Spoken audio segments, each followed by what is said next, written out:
prazer poder servir a Igreja de Deus com a palavra. E nessa noite não vai ser diferente. É um texto muito desafiador. Semana passada eu ministrei sobre Jabes 3 versículos. Hoje eu tenho 3 capítulos. Aí eu não sei o que foi mais difícil, mas tudo bem. Bem, nós vamos tratar sobre um tema, sobre um personagem que pouco nós ouvimos, mas ele tem muito a nos ensinar nessa noite. Então eu quero convidar você a abrir a sua Bíblia no livro de Números, capítulo 22. Hoje de manhã nós já começamos, falando sobre Números, sobre Corá, e foi uma bênção. E hoje nós temos do 22 até o 24 falando sobre Balaão. E nós vamos nos deter a alguns textos, alguns versos, para que nós venhamos entender o que esse homem fez para nós não fazermos também. Números capítulo 22. Nós vamos ler do 1 até o verso 3. Mas aí depois nós vamos discorrer algumas coisas. Amém? Então, para nós ficarmos em pé.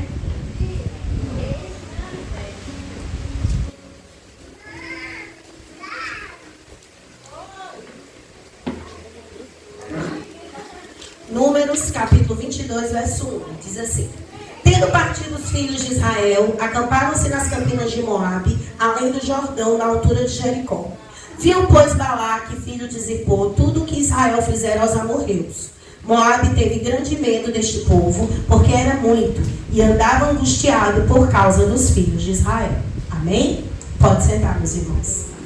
Queridos, o livro de Números, ele recebe esse nome por conta de 2 contagens que são feitas nesse livro. Nós temos aqui a contagem, Deus determinou a Moisés que fizesse uma contagem. Contassem primeiro o povo que saía do Egito, aquele povo que saiu do Egito, que peregrinou 40 anos no deserto e que não entrou em Canaã, não chegou na terra prometida pela desobediência, pereceram no deserto. E depois eles deviam contar as famílias que viriam depois deles. Então, os descendentes dessa primeira geração que entraria na terra prometida, como foi prometido aos patriarcas.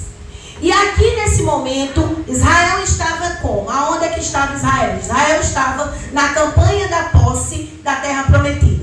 Eles já haviam saído do Egito, já havia aberto o mar, já estava no deserto, já havia passado por todo aquele período no deserto. E aqui eles estavam na militância e na campanha de tomar posse da terra que Deus lhe dera.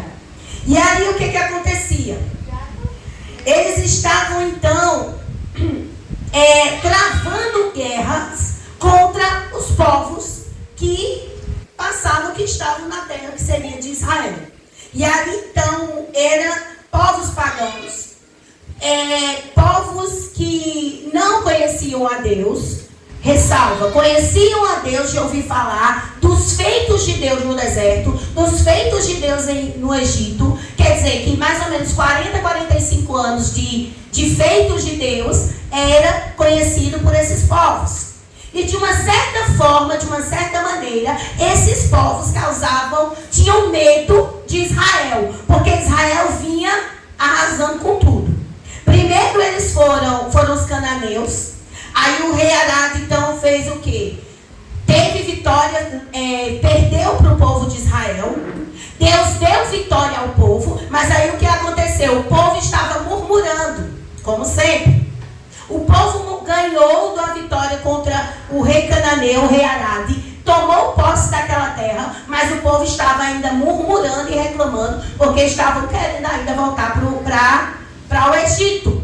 Aí o que Deus fez? Deus determinou que serpentes fossem lançadas, e serpentes começaram a picar o povo, e o povo começava a perecer. Aí foi quando entrou aquela parte que Deus mandou Moisés erguer uma serpente de bronze. Isso a gente vê lá em Números 21. Quando Deus mandou erguer a serpente de bronze, que todos que olhassem para ele, aquela serpente fosse salvo. Já fazendo menção a Jesus Cristo lá na cruz do Calvário. Aí o que acontece? Passa isso. Eles chegam então até Arnon, uma fronteira entre Moabe e os amorreus. Aí o que acontece? Israel ele vai pedir passagem pela terra Moisés manda uma notificação, pedindo ao rei, olha, a gente só quer passar. A gente não quer fazer nada. A gente não vai pegar nada, a gente só quer passar em paz e tranquilidade. Alguma coisa que a gente precisar, a gente vai pagar por ela. Mas o rei não aceitou. Então o rei veio em guerra contra o povo de Israel. E mais uma vez, Israel obteve vitória. Toma a cidade, prende toda a população e toma aquela cidade. Mais uma terra de Israel conquistada pelo povo.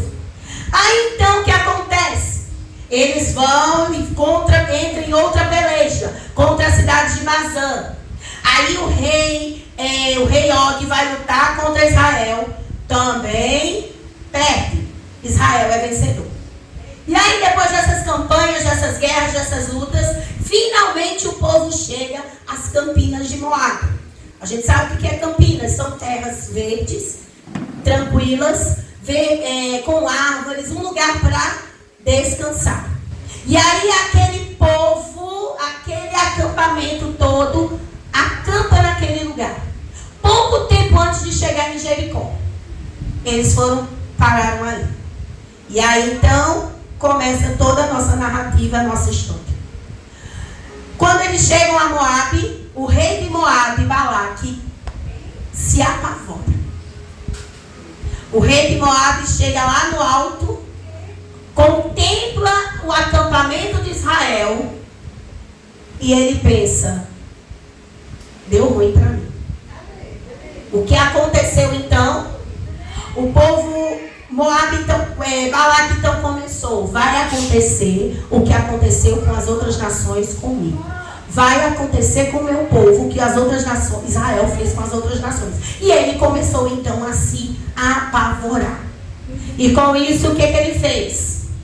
Vamos arrumar um jeito de tentar de alguma forma neutralizar Israel. Vamos tentar de algum jeito neutralizar esse povo. O que a gente vai fazer? Ele se reúne com seus conselheiros, seus príncipes e diz o quê? Vamos chamar Balaão. Veja aí, versos 3 ao 7 comigo do capítulo 22.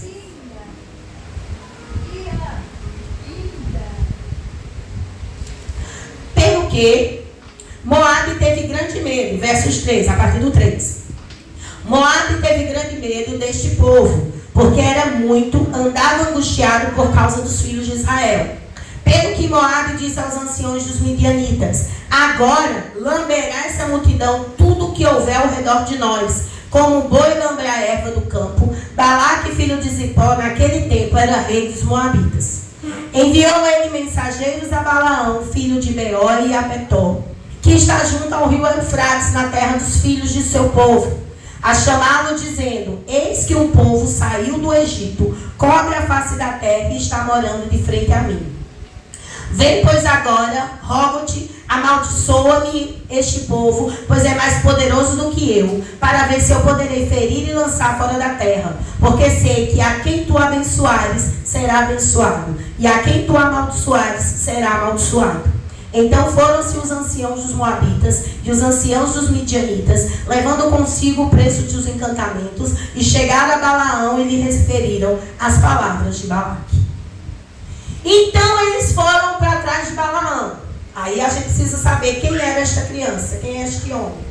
Balaão, filho de Zippor, ele da terra de Petor.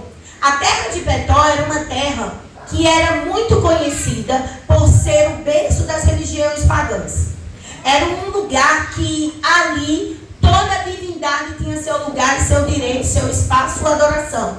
Então todas as religiões pagãs vinham dali. Então se uma pessoa queria que o seu filho encaminhasse e enveredasse pelas religiões pagãs, mandava para lá era como se fosse um seminário para aprender a adorar divindades pagãs. Então ele já vinha daí. E ainda tinha mais, ele era conhecido e famoso no seu meio por ter um alto renome. Por quê? Ele não conhecia Deus, ele não era crente, apesar de ser de descendência judaica, ele era de descendência judaica, porém ele não era crente. Ele era simpatizante de Deus, Deus, ele conhecia Deus pelos feitos que Deus fizera, assim como todo o povo, toda aquela região, todos os povos pagãos sabiam quem era Deus. E ele era então o quê? Um adivinho, feiticeiro, curandeiro, para ser contratado e fazer conforme lhe pagaram.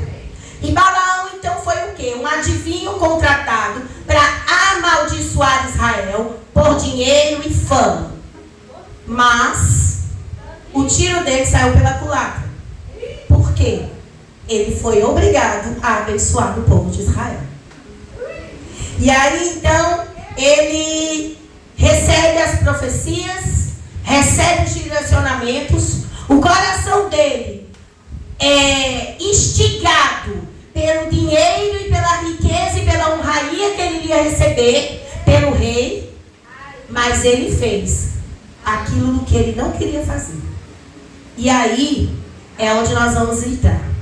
Ele proferiu 3 profecias contra Israel, e eu queria trabalhar com vocês, eu queria estudar com vocês nessa noite sobre essas profecias. Então, Balaão recebe aqueles príncipes, certo? Está discorrendo todo o capítulo 22. O Balaão recebe aqueles príncipes e aí ele diz assim: olha, deixa essa noite passar, eu vou perguntar a Deus o que Deus vai me dizer. Aí ele vai, Deus diz que ele não vai encontrar com Balaque. Aí ele vai e diz: olha, Deus disse que eu não fosse. Os príncipes voltam, diz a Balaque. Balaque se apavora porque vê a hora ser invadido. E aí o que acontece? Manda chamar aqueles homens mais importantes. E aí Balaque chama os melhores príncipes, os mais bonitos, os mais fortes, os mais poderosos, os que tinham mais dinheiro, para tentar convencer Balaão a encontrar com ele. E eles encontram. Passa de novo essa noite aqui, eu vou perguntar a Deus. E Deus diz: vai, tudo bem, vai, tu pode ir. Mas você só vai dizer aquilo que eu mandar dizer. E assim foi. E aí nessa caminhada ele vai na jumenta dele. E aí vai surgir aquela parte que nós conhecemos bem, que a jumenta fala. Pronto, é nesse momento. Balaão segue para se encontrar com Balaque. E aí a jumenta tenta impedir, para, e ele bate na jumenta. E o anjo do Senhor se revela. E acontece tudo, e ele chega até Balaque. Então quando ele chega até Balaque, nós vamos encontrar em capítulo, quero que vocês leiam junto comigo, verso 38 do capítulo 22. Quando ele encontra com Balaque, Balaque vai, fala e pede, mostra o que está acontecendo. E pede: olha, por favor, amaldiçoa esse povo. Mas aí, no verso 32, ele vai dizer, 38. Respondeu Balaão a Balaque: eis-me perante ti, acaso poderei eu agora falar alguma coisa? A palavra de Deus que Deus puser na minha boca, essa sim eu falarei. Ele não mentiu, né? Ele não mentiu. E aí, ele vai e profere a primeira bênção. Capítulo 23, versos 1 e 2. Então Balaão disse a Balaque: edifica-me aqui 7 altares e prepara-me 7 novilhos e 7 carneiros. Fez, pois, Balaque como Balaão dissera, e Balaque e Balaão ofereceram um novilho e um carneiro sobre cada altar. Vamos para o 3. Disse-me mais Balaão a Balaque: fica-te junto do teu holocausto, e eu irei porventura, o Senhor me sairá ao encontro.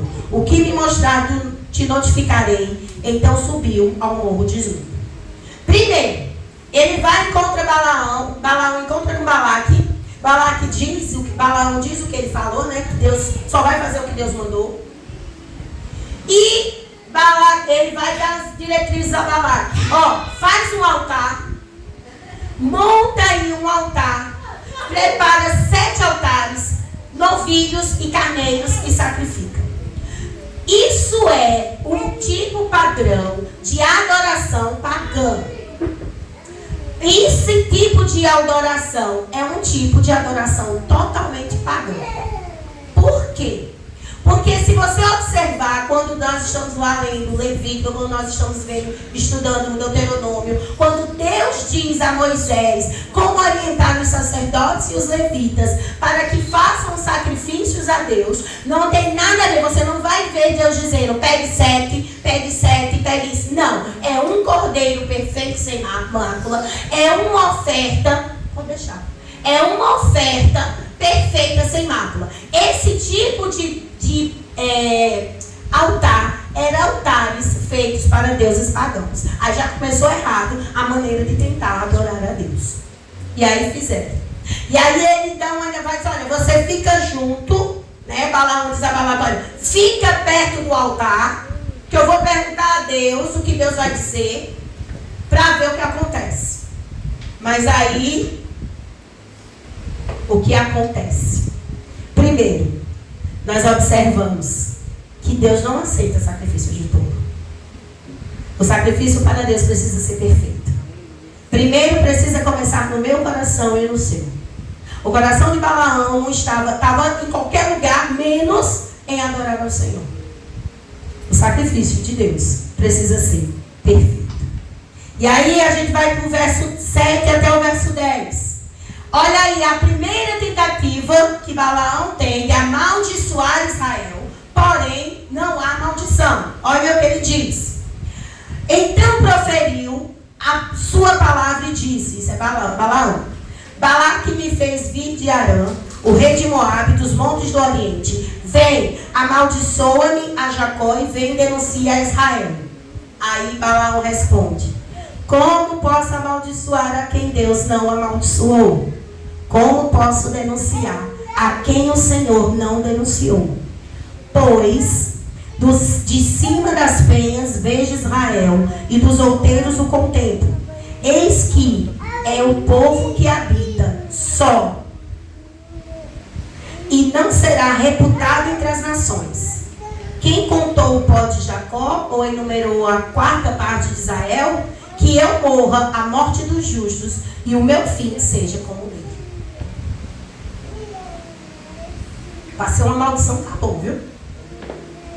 Ele mesmo diz, olha, na primeira tentativa, a gente vai testemunhar o quê? Uma soberania divina sobre os esforços humanos.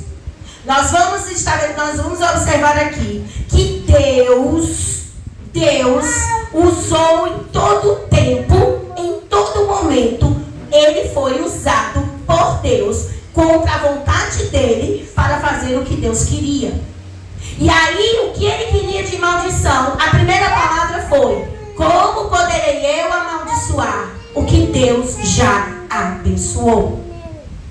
E aí, o que acontece? Quando ele observa lá, né, o acampamento, quando ele põe os altares, vai estar no lugar em que ele vê os acampamentos, como se pudesse facilitar para Deus, como se pudesse barganhar com Deus, ele vai e lança essa palavra. Por quê? Deus transforma as palavras de Balaão, colocando bênçãos em sua boca, em vez de maldições. É o que está lá no verso 8. Como eu posso amaldiçoar a quem Deus não amaldiçoou? Queridos, sobre a igreja de Cristo, não existe palavras contrárias que prevaleçam. Contra a igreja de Deus não prevalece. O que prevalecer sobre a igreja de Deus é porque Deus permitiu que aconteça. Nada mais escapa. Deus usa quem Ele quer, Deus manipula quem Ele quer, Deus faz como Ele quer. Aquele que se levantou para ser uma pedra de tropeço, tornou-se uma pedra de bênção, porque Deus estava no controle. E Balaão reconhece que não tem possibilidade de amaldiçoar o que Deus abençoou. Ele proclama que Israel é um povo separado, abençoado. Olha o que diz no verso 9. Eis que é povo que habita só. O que significa isso? Não é um povo como os amorreus, não é um povo como os moabitas, não é um povo como os cananeus, não é um povo de religião pagã, é um povo que habita só. Tanto é que Deus tirou eles lá do Egito, passou 40 anos com eles no deserto, para fazer o quê? Para fazer com que aquele povo tivesse identidade de povo. E aí, eles habitam só. na perspectiva humana, mas jamais na perspectiva espiritual. E assim é conosco também. E aí, ele demonstra o quê? Que a vontade de Deus sempre vai prevalecer sobre os homens. Que ele transforma os mais intentos e maliciosos desejos humanos em bênção para aqueles que o seguem. E aí, ele vai nos ensinar também nessa profecia, nessa bênção, de que a importância que nós temos de confiar e obedecer ao Senhor, independente da circunstância que estamos passando. Vai nos lembrar que Deus é sempre fiel em cumprir suas promessas e o seu poder transcende todas as artimanhas. Olha aqui, capítulo 23, versos 11 e 12. Então disse Balaque a Balaão: que me fizeste? Eu te chamei para amaldiçoar os meus inimigos e você somente me os abençoa? Mas ele respondeu: porventura não terei cuidado de falar o que o Senhor pôs na minha boca. Balaque estava: eu chamo o camarada para me ajudar, para amaldiçoar, porque Balaque vai dizer: olha, aquilo que você amaldiçoar vai ser amaldiçoado e vai ter sucesso. Quer dizer que Balaque confiou na fala de um homem. Claro que ele não conhecia Deus. E aí, ele está virado. Pronto. Se aquele que poderia me ajudar não está me ajudando, o que vai acontecer? E é o que a gente aprende. Deus é sempre poderoso para cumprir as suas promessas e transcende as artimanhas humanas. Meus queridos e amados irmãos, Deus nunca é pego de surpresa. Deus não se embaraça com picuinha. Deus não existe armadilha para pegar Deus. Deus, ele nunca será pego de surpresa. Por quê? Porque ele é atemporal, ele é eterno, ele é ontem, ele é hoje, ele é futuramente. Ele tem o controle de todas as coisas. Aleluia. Não se pega Deus de surpresa. Aí a gente vai para a segunda bênção. Está dos versos 18 aos versos 24, do capítulo 23.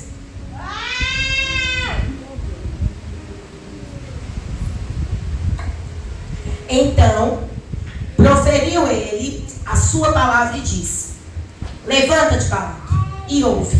Escuta-me, filho de Zippor. Deus não é homem para que minta, nem filho do homem para que se arrependa. Porventura, tendo ele prometido, não vai fazer? Ou tendo falado, não cumprirá? Eis que para abençoar recebi ordem. Ele abençoou, não posso revogar. Não viu iniquidade em Jacó, nem contemplou desventura em Israel. O Senhor, seu Deus, está com ele. No meio dele se ouvem as aclamações ao rei. Deus os tirou do Egito. As forças dele são como as do boi selvagem. Pois contra Jacó não vale encantamento, nem adivinhações contra Israel. Agora se poderá dizer de Jacó e de Israel: que coisas Deus tem feito. E eis que o povo se levanta como leoa, se ergue como leão, não se deita até que se devore a presa, e beba sangue dos que foram mortos. Aí Balaque leva Balaão para um outro lugar de observação. Ao verso 13 e 14. Então Balaque lhe disse: rogo-te que venhas comigo a outro lugar, de onde verás o povo. Verás somente a parte mais próxima dele, não verás todo, e ali você vai amaldiçoar. Levou ele consigo ao campo de Zofim, ao cimo de Pisga, edificou 7 altares, sobre cada um ofereceu novilho e carne. Mais uma vez, ele é levado agora para um outro lado, para que Balaque pensa assim: não, vamos olhar aqui mais de perto, para você entender a gravidade da coisa. Vamos olhar mais perto, não, mas você não precisa olhar todos, não. Olha só um grupo pequeno. Se você amaldiçoar esse, já está bom. Aí volta a mesma prática. Fazer os sete altares, com os 7 cordeiros, com os 7 novilhos. E mais uma vez, tenta se barganhar com Deus. E aí, Balaão, inspirado pelo Espírito de Deus, vai proclamar o quê? As bênçãos sobre Israel, enfatizando o quê? Que Deus é a proteção e o favor do seu povo. Ele vai destacar a singularidade de Israel por ter uma posição abençoada diante de Deus. Olha o verso 21. Deus não viu iniquidade em Jacó, nem contemplou desventura. O Senhor seu Deus está com ele. E no meio dele se ouvem aclamações ao seu reino. Não há injustiça em Israel e que a presença de Deus está com ele. É como se Balaão estivesse dizendo a Balaque: meu filho, o esquema é o seguinte: corre enquanto dá tempo. Porque contra este povo não tem como nós prevalecermos. Não pelo povo, mas pelo Deus deste povo. E aí ele vai mostrar que, mais uma vez, independente dos esforços humanos para amaldiçoar, Deus vai prevalecer e as transformações de maldições em bênção. E vai destacar mais uma vez o quê? A importância da obediência e da confiança em Deus, mesmo em momentos de oposições. Olha o verso 24. Eis que o povo se levanta como leoa, se ergue como leão, não se deita até que devore a presa e beba o sangue dos que foram mortos. Significa que o povo ele estava preparado para a guerra e não baixava a guarda enquanto não fossem vencidos, não fossem vencedores. E isso vem nos ensinar que nós também não podemos baixar a guarda em tempos de guerra. Até que nós venhamos ganhar vitória, precisamos ser como leões, como leoas, que não se abate, não se deita até que devore a presa. Ele estava dizendo que Deus cumpre as suas promessas e que o seu plano para o seu povo era um plano inabalável. Aquele que foi contratado para falar mal estava sendo usado para abençoar. Vocês percebem que contra Deus e contra o povo de Deus não existe laço, não existe fala, não existe nada que venha prevalecer? Aí vocês vão me dizer assim: mas Luziana, eu passei por uma situação de calúnia, por uma situação, certo, tudo bem, você passou, mas não já foi resolvido? E quem foi teu advogado? É isso que Deus está dizendo. É isso que Deus está dizendo. Contra nós não vale encantamento. Contra nós não vale nada que não venha da parte de Deus. Mas ele reforça uma questão. O povo precisava estar em quê? Obediência. E aí esse pequeno detalhe que às vezes a gente peca é o que nos falta. E por muitas e muitas vezes passamos por situações permitidas por Deus por falta da nossa obediência. E aí nós seguimos para a terceira bênção de Balaão. Está lá no capítulo 24, dos versos 1 aos versos 9. Vendo então Balaão, que bem parecia aos olhos do Senhor que abençoasse a Israel, percebe que ele já está caindo em si. Ele já está dizendo: rapaz, não adianta não. Não foi essa vez como antes ao encontro de agouros, mas voltou o rosto para o deserto. Levantando Balaão os olhos e vendo Israel acampando segundo as suas tribos, veio sobre ele o Espírito de Deus. Proferiu a sua palavra e disse: palavra de Balaão, filho de Beor, palavra do homem de olhos abertos, palavra daquele que ouve os ditos de Deus e que tem a visão do Todo-Poderoso. Que boas palavras, que boas são as tuas tendas, ó Jacó, que boas são as tuas moradas, ó Israel. Verso 6. Como vales que se lhe estendem, como jardins à beira dos rios, como árvores de sândalo que o Senhor plantou como os cedros junto às águas. As águas manarão de seus baldes, e as suas sementeiras terão águas abundantes. O seu rei se levantará mais do que Agag, e o seu reino será exaltado. Deus tirou do Egito a Israel, cujas forças são como os bois selvagens. Consumirá as nações, seus inimigos, e quebrará seus ossos, e com suas setas os atravessará. Este abaixou-se, deitou-se como leão, e como leoa, quem o despertará? Benditos que te abençoarem, malditos que te amaldiçoarem. Mais uma vez então, o que acontece? Estamos percebendo que Balaão, mais uma vez, não consegue. Mais uma vez, Balaão não consegue amaldiçoar o povo. Por quê? Ele vai ressaltar nesse texto que maldito seria qualquer um que se levantasse contra o propósito de Deus. Percebe que o próprio inimigo reconhece que ele não pode contra Deus. Que ele só pode agir contra o povo de Deus até onde Deus permite que ele haja. Não tem como. Não existe como. E aí você vai ver nesse texto sobre isso. Ele mesmo sendo um profeta pago, capacitado pelo Espírito de Deus para proferir bênçãos sobre Israel. É o que nos mostrou os versos 3 e os versos 4. Que em vez das maldições que ele deveria falar, essa transformação vai refletir mais uma vez na soberania e no poder de Deus sobre os desígnios e a capacidade humana. De ele usar até mesmo aqueles que não são do seu povo escolhido. Para e pensa.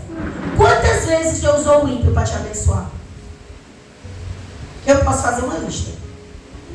Aí tem uns crentes que, misericórdia, Jesus, me ajuda, que o ímpio vai me abençoar. Não, eu não quero que não venha de Deus. Menino, claro que vem de Deus. Se ele manipula tudo, ele toma tudo, ele pede tudo, ele faz tudo. Receba, é bênção de Deus. Vindo do ímpio ou vindo do crente. Receba, é bênção de Deus. Deixe de ser orgulhoso, deixe de ser orgulhosa. As palavras de Balaão foram inspiradas por Deus. Aí aqui precisamos de uma ressalva. Quando Deus usou Balaão aqui, é totalmente diferente do Espírito Santo derramado lá no Pentecostes.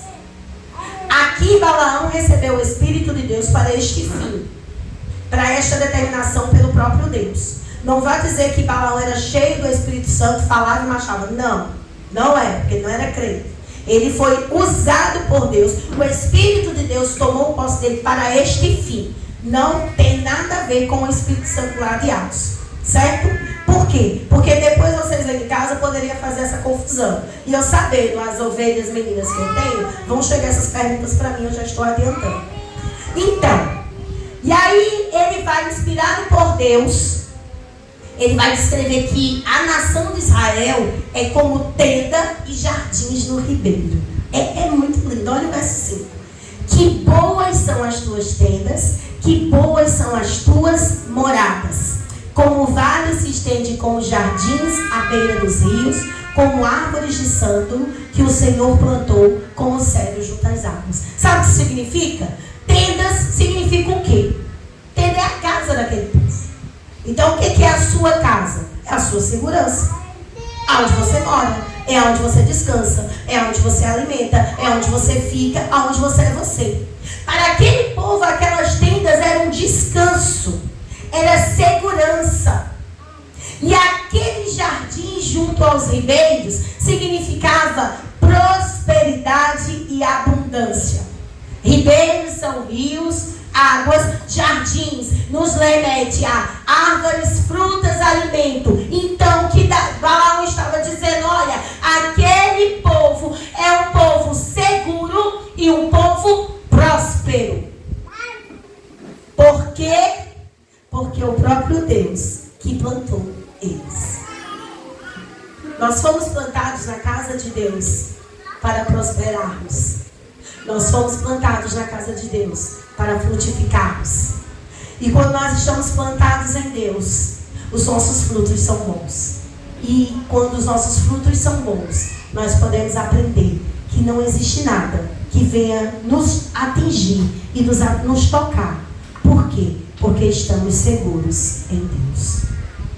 E aí Balaque, então, meu amigo, nesse momento, pode chamar o SAMU e levar o cara internado para o doutor Edgley. Porque olha os versos 10 a 14 do capítulo 24. Depois que Balaão profere isso e diz, olha, que Deus tirou eles do Egito para ser uma máquina mesmo destruidora, para ser o que eles são, não tem nada que se faça contra eles. Aí a gente vai ver os versos 10. A ira de Balaque se acende contra Balaão. Então bateu ele as suas palmas e disse Balaque a Balaão: chamei-te para amaldiçoar os meus inimigos, porém já são 3 vezes somente os abençoaste. Agora, pois, vai embora para tua casa. Eu dissera que te daria honras e riquezas, mas eis que o Senhor te privou delas. Percebe que como está Senhor aí, com letra o quê? Maiúscula. Por quê? Porque o próprio Balaque reconheceu que essa guerra ele já tinha perdido. Então Balaão disse a Balaque: não falei eu também aos teus mensageiros que me enviaste, dizendo: ainda que Balaque me desse a sua casa cheia de prata ou de ouro, não poderei transpassar o mandado do Senhor, fazendo de mim mesmo, bem ou mal, o que o Senhor falar, isso eu falarei. Agora eis que eu vou ao meu povo, venha avisar-te-ei do que farás este povo, ao teu nos últimos dias. E aqui Balaque manda Balaão embora. Ele já está indignado, ele já diz, olha, perdeu, não tem como, não adianta. Esse povo é um povo vencedor, por conta do seu Deus. E aí, o que ele diz para encerrar? Ele vai dizer, olha, eu vou te dizer o que vai acontecer com o teu povo, com os moabitas, nos últimos dias. E aí a gente vai para o capítulo 24, a partir do verso 15. E aí, o que nós vamos ter? Nós vamos ter um Balaque revoltado, como nós vimos, né? Que abriu mão, que não abençoou ele, Balaão indo embora, mas com a consciência sabendo que ainda tinha uma mensagem final para abençoar o povo de Israel. E essa mensagem é uma mensagem que vai fazer agora uma referência muito futura. Primeiro ao reinado de Davi e segundo ao reinado do próprio Cristo. Olha só o que nos diz os versos 17 e 18. Vê-lo-ei, mas não agora. Contemplá-lo-ei, mas não de perto. Uma estrela procederá de Jacó, de Israel subirá um cetro, que ferirá as têmporas de Moabe e destruirá todos os filhos de Sete. Edom será uma possessão, Seir seus inimigos também será uma possessão, mas Israel fará proezas. E aí nós vamos ver a soberania de Deus sobre os destinos das nações, a fidelidade de Deus cumprida aqui. Quando Davi então assume o reinado, quando Davi então assume e unifica o rei, o Israel, ele destrói os moabitas, ele destrói os cananeus. Então ele é profetizado aqui já muitos anos antes disso acontecer. E aí é para matar Balaque mesmo. É para dizer, olha, eu vejo, mas não agora, com o tempo, mas não de perto, que vai proceder uma estrela de Jacó.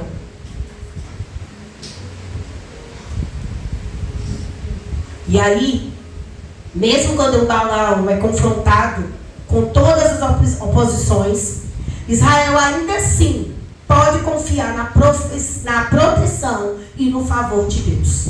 Por quê? Porque essa revelação mostra que não existe tempo ruim para o nosso Deus agir. Esta revelação vai nos mostrar que o Senhor cuida de nós, mesmo antes, desde quando, mesmo antes nós nascemos, quando Ele cumpriu isso em Jesus. Aí ele vai, tem a visão, Balaão tem a visão do reinado de Davi destruído, e logo em seguida essa mesma visão se remete a Jesus. Por quê? Viu Balaão, capítulo 20, 18. Edom será uma possessão, Seir seus inimigos também será uma possessão, mas Israel fará proezas. De Jacó sairá o dominador e exterminará os que restam das cidades. Viu Balaão Amaleque, proferiu a sua palavra. Amaleque é o primeiro das nações, porém o seu fim será de destruição. Viu os queneus, proferiu a sua palavra e disse: segura está a tua habitação, e puseste o teu ninho na penha. Todavia, o queneu será consumido. Até quando? Assur, e são os deuses pagãos, te levará cativo. Proferiu ainda a sua palavra e disse: ai, quem viverá quando Deus fizer isto? E aí ele cumpre-se essa palavra em Jesus. Quando Jesus diz lá na cruz do Calvário: está consumado. Quando Cristo disse está consumado, cumpriu-se isso aqui. Todas as nações, todos os povos se dobrarão e reconhecerão que Jesus Cristo é o Senhor. E aí pronto, essa visão matou Balaque, acabou com ele, não tem como prejudicar Israel. E isso vai nos ensinar algumas coisas, meus queridos. Já estamos encerrando. Primeiro, a soberania de Deus. Os capítulos que nós lemos, do 22 ao 24, vai destacar a soberania de Deus sobre os destinos das nações, sobre a capacidade de Deus usar até mesmo profetas pagãos para proclamar a sua vontade e a bênção sobre o seu povo. Vai nos ensinar que Deus é um Deus de fidelidade às suas promessas. As profecias de Balaão sobre Israel vai destacar o quê? A fidelidade de Deus para com o seu povo. Deus não tem compromisso com o homem. Deus não tem compromisso com você ou comigo. Deus tem compromisso com a sua palavra. É com a palavra dele que ele tem compromisso. E se ele te abençoa é porque ele disse que há de te abençoar. Não porque somos bonitos, não porque temos alguma capacidade. Não, é porque ele é fiel à sua palavra. E a gente aprende que a futilidade dos esquemas humanos contra os desígnios de Deus não tem sucesso. Não existe. Balaque tenta usar Balaão para amaldiçoar Israel. Balaque, ele tenta usar nas suas tentativas frustradas, levar riquezas, levar honrarias, vai levar dinheiro, vai levar glórias, vai levar sucessos, vai levar tudo, mas não tem sucesso. Os planos humanos são ineficazes diante de Deus. Não existe barganha com Deus. Nós não podemos comprar a vontade de Deus. Nós não temos como comprar uma bênção de Deus. Não existe barganha para isso. E existe o quê? Nós entendemos que é necessário para nós estarmos submissos à vontade de Deus. A jornada de Balaão de volta para casa vai mostrar o quê? A importância da submissão à vontade de Deus. O reconhecimento de sua soberania sobre as suas vidas.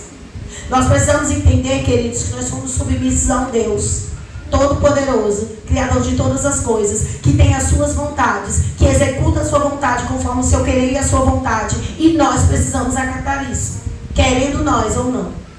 Aceitamos ou não. Problema seu e meu, mas nós só precisamos acatar que dói menos. E encerrando, a certeza da vitória do povo de Deus. E essas profecias de Balaão sobre Israel vai fazer o quê? A referência a Davi, aí vai fazer referência a Jesus Cristo, vai destacar o quê? A certeza da vitória do povo de Deus sobre os inimigos agora e sobre o futuro. Então você e eu estamos bem guardados em Deus. Os nossos desafios agora nós podemos vencer, porque os futuros também nós venceremos. Porque primeiro, Jesus venceu na cruz por nós. Que Deus nos abençoe nessa noite. E eu agradeço essa rica oportunidade. Em nome de Jesus.